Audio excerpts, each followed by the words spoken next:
focus on while we can't succeed, we can make that very real. Whatever we focus on, we get. Some things you talked about are very real. But what we have to do, again, is condition ourselves to change those beliefs that the outside world is going to determine our success. The only thing that's going to determine is the inside world. The things that you believe and the actions you take every day are what shape your destiny. And although there will be challenges, there's no doubt. Although people will judge you, there's no doubt. Although the people put up walls, there's no doubt. But you can make it through those walls if you focus on where's the hole. If you focus on how do I get over the wall or under it or around it. And people that succeed focus on what they can do, how to make things work, instead of focusing on, well, it probably won't work anyway, so why even try? If you look for answers, if you focus on answers, you'll get them, but you gotta not give up. You gotta stop making excuses. You gotta take some action. That's what personal power is, the ability to take action in spite of all the fears, in spite of all the reasons why you couldn't make it. You're believing the most limiting thoughts. And you have to remember, we all have a 2 million-year-old brain. And it's not designed to make you happy, it's designed to make you survive. So it's always looking for what's wrong. Remember we played the game Look for Brown, and you all saw beige and called it brown just to feel successful? I said look for red, you saw burgundy, you called it red, so you could get more scores. Whatever you're looking for, seek and ye shall what? Find. It says that in a very good book called The Good Book. And you don't have to be religious to understand this, that this is a fact of life. So if you and I are going to really take things to a different level, we got to see what could mess it up. So the mind could mess it up, but what aspect of the mind? What makes us start to believe those thoughts? What's the emotion that messes us up? What is it? It's absolutely fear. But there's more than this. Every day of our lives, we live in a world that is incredibly complex. It is no more stressful than World War II, when none of us in this room probably remember that time, but it looked like democracy was disappearing and the Germans were going to win at one stage. That's stressful. Being in a foxhole is stressful. You're not making as much money as you want, or being a little overweight, or someone calling you names online. That is not stressful. We're making it stressful. We've lost perspective. Who's with me on this? Say aye. So what's really useful, I think, today is for us to figure out what messes us up. And one of the biggest things that messes us up is expectation. Right? What did we say the other day? Trade your expectations for appreciation, and your whole life changes. Because when you're expecting things and it doesn't happen, you get upset. So that first day also was all about, what if you lived your life and you made a decision? And the decision was, life is too short to suffer. It's too short to be stressed, pissed off, fearful, worried. Who's with me on this? Say aye. But our minds, our survival software, is always looking for what's wrong. Our job is to create the happiness. And the only way you do that is you draw a line in the sand and say, I'm not going to suffer. I'm going to be honest. If I start to feel that stress, I'm going to breathe, and I'm going to realize we're the only creatures on the planet that can think a thought and become angry. Think a thought and become playful. Think a thought and be worried. Think a thought and feel loved. That's why we can change how fast? But you have to take control and train this brain. If you don't train this brain, it'll use you instead of you using it. You have to identify with your heart or your soul or your spirit instead of the brain. As I said, in China, the heart is the emperor. It is the highest energy. It's the thing that is worshipped, because when you were born, there was no brain. Your heart started beating and there wasn't a brain in you as a fetus. It has its own intelligence. It produces hormones that strengthen your bones. It is the strongest force in your immune system. This is the ticket. This is what we get caught up in. We want to use the head and heart together, and then we have the power of both of them. So to do that, though, we got to give up the expectation that people are going to behave the way we want them to. Because what are the chances, if your happiness is dependent upon everyone around you, your mother behaving the way you think she should, your father, your brother, your sister, your coworkers, your employees, what are the chances of everybody living the way you think they should? On a 0 to 100% scale, what are the chances? So why would we allow this to be? Because it's just a bad habit. I think there's a lot of roads to the mountaintop. I have the perspective that I have because that was my journey, and I had to start figuring out how to walk in the darkness, because that's kind of what it's like. What darkness? What do you mean? Like, meaning when you're caught in this psycho-cybernetic loop. Can you define psycho-cybernetics? Yeah, so it's this idea that what you believe will dictate your thoughts on a moment-by-moment basis. So if you believe that, money's hard to make. As a simple example, you're not going to have ideas or thoughts around money that would be lending to making it easily, right? And so what you believe dictates what you think. You can't get like an apple from an orange tree. And what you think you then experience is an emotion, right? And then that emotion then dictates what actions you do or do not take. And they're always aligned, right? Your beliefs dictate your thoughts, dictate your emotions, dictate your actions, which produce your results. And your results, when you look at them, then just reinforce the original belief. And so we're caught in that construct, right? But the linchpin is the belief system. So the question is, how do I actually change what I believe? If my beliefs really do dictate my destiny, right? Which is, I'm not the only person suggesting that. The question becomes, how do I change my beliefs? And in that is an inherent challenge, because by definition, beliefs are that which are true, right, for us. And so then the question is, how do we break out of this? My way of breaking out of it was at one point to understand, and I'll start to kind of walk you through the structure of it, to understand that there were only two states of emotional beingness that I could be in at any given point in time.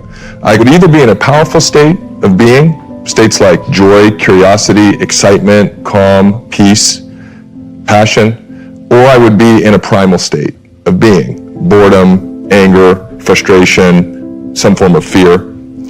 I'm always in one of those two states, and I'm never in two states at one time. Now, those map beautifully to the sympathetic nervous system and the parasympathetic nervous system, right? So at any moment, we're either in fight or flight or we're in rest and relaxation.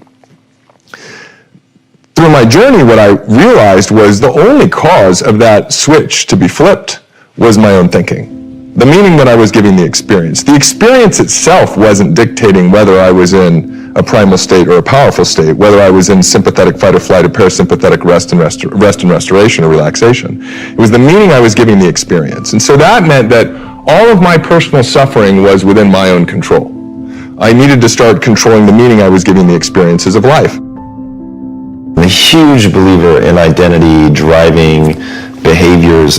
I have a hard time explaining to people, though, how to adopt a new identity. How have you done it in your own life? I think that's the best. I mean, my identity, obviously this is a work in progress, right? I would say that I would start with they call it the two smallest words in the English language, but they're the two most powerful words in the English language. It's I am, right? I am, because whatever you put after that determines your destination or your destiny, right? And I think your identity is who you believe you are. And I feel like when we're talking about playing to the edge of our limits and really playing there and living in that place where we're stretching, I do believe, and I get inspired every time I see your Insta story. It's like 4:30 and you're working out, you're doing your work, but that's who you are, right? You don't have to fight it because you can't imagine yourself not doing that. And that's the level of that I think is what's most important. So I would think about going through an exercise, and I've done this with friends. I've had them sit, or in groups, we do these conferences and such, and I have people pair up with someone they don't know, and what they're going to do is they're going to do an exercise, I am, and they're going to talk about, they're literally going to fill in the blanks for 3 minutes until I call time. Wow. So you have to go and you could do this right now, if you were to fill in I am blank, I would say, I am a student, I am a teacher, I am a son, I am all this, Right. But eventually I'll get to a point where I don't know what else to say, and that's what the real interesting answers come out of, right? Because it's a great way for networking and knowing somebody else, but it also shows us this really big tapestry of our life to the point that we've gotten to right now, where I relate to these aspects of ourselves. And I think it's a nice exercise when we talk about self-awareness being a superpower, really knowing who we think we are. Because if we don't believe that we're a public speaker, or we're a great parent, or we're a great learner or genius, then we'll never be able to reach our full potential, because that will always be the ceiling that we bump up against. People have a story, I can't find love because my dad left when I was 1. I can't find love because my mum preferred my brother. I can't be a success because I never went to university. I can't speak in public because I blush. And without understanding, when you describe why you can't, you keep it going. If you keep talking about the symptom, your mind keeps it alive, because whatever you focus on, you get more of. And so a lot of people have language that's completely irrelevant, like, yes, I know your dad left when he was 1, I know your mother. put you up into foster care and didn't love you, but that's then. This is now.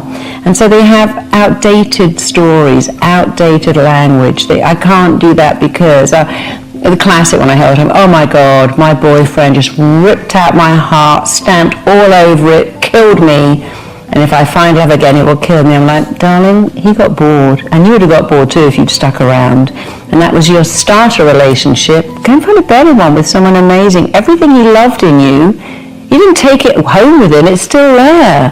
So don't use that irrelevant, I found love and it killed me when it ended. So I found love, the wrong person, but I'm going to find it again with the right person. It's going to be amazing and compelling. He's going to fall in love with my soul and you'll be together forever. Because you've got to turn your mind on, and it loves exciting words, dramatic words. Really loves words that make a picture. So if I said to you, you can be the most phenomenal, powerful, awesome, incredible speaker. When you speak on stage, everyone stops to listen. You could hear a pin drop. They look at you. They hear what you're saying. They like you. The mind goes, oh, I like this. I know where I'm going. But when you go, I'm not bad at speaking. Sometimes I'm quite good. Occasionally, I really get it right. The mind goes, what are you talking about? That's not dramatic enough for me. This is going back sometimes. I think in 1992 we were stuck, but I knew there was more possibility. There was room for growth, and I wanted to figure out if the stuff that I did in the 80s when I was a kid, that broke free, would it work with some of my agents. And so we took 75 agents, randomly. Agents said, hey, do you want to get into a 6-month program to retrain your brain, your subconscious brain, around your beliefs about what is possible for you to achieve, around your habits of what you have to do in order to achieve that. And we focused on retraining their subconscious mind. And so for 6 months, they had to go through a process of listening to certain audio tapes, reading certain materials every day, and following the process of training their brain, specifically their subconscious brain, which controls 95 to 98% of all of our thoughts, emotions, and behaviors today. And within 6 months, that group increased sales by $100 million. Jesus. $100 million. And I said, holy shit, right? This is working. And so we started to teach. Some of what we teach now in NeuroGym. Actually, now we have the technologies, we have the systems that are far better than what we did back in the 90s. And we went from 1.2 billion to 4.5 billion a year. And it wasn't because we taught them any more skills to be real estate agents. We taught them how to change the way they thought about themselves. We taught them how to change their habits. Our agents who made $750,000 or more were in front of a client 75% of the time. And we asked all the agents that weren't in front of more clients, why are you doing that? Why aren't you in front of people that are going to help you earn more income? Oh, well, we're busy doing this and doing this and doing this, and they had stories and excuses and reasons why.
Anh hay mơ mộng mình thức xa xôi, không màng về tình ái muôn nơi, sống cho là trọn kiếp đây thôi, đâu quan tâm gì chuyện đời.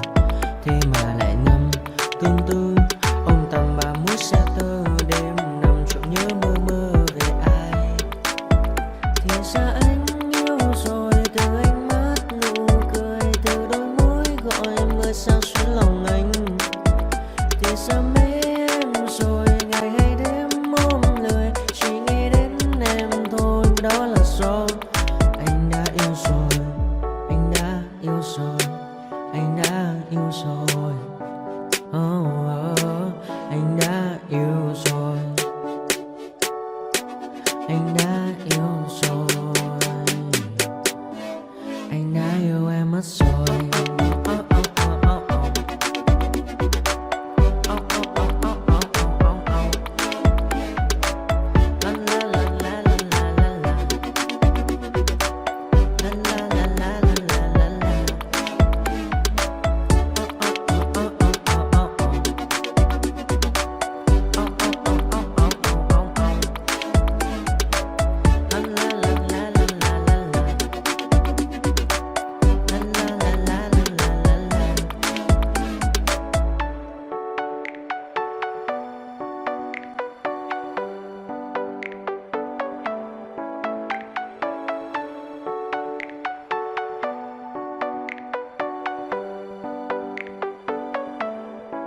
Anh hay mơ mộng mình thức xa xôi, không màng về tình ái muôn nơi, sống cho là trọn kiếp đây thôi, đâu quan tâm gì chuyện đời.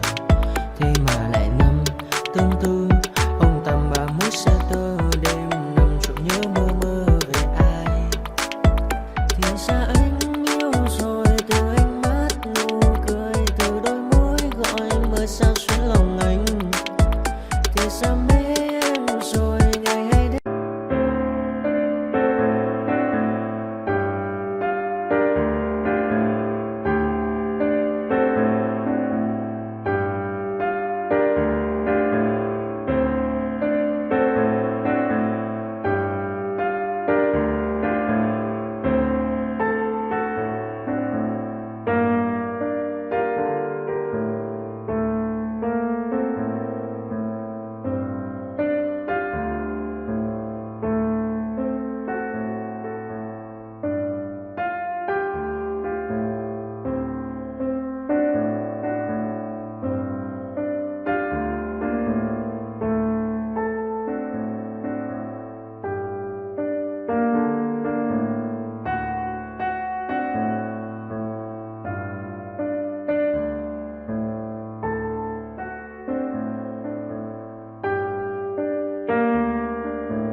retribution. Oh yeah, we want retribution.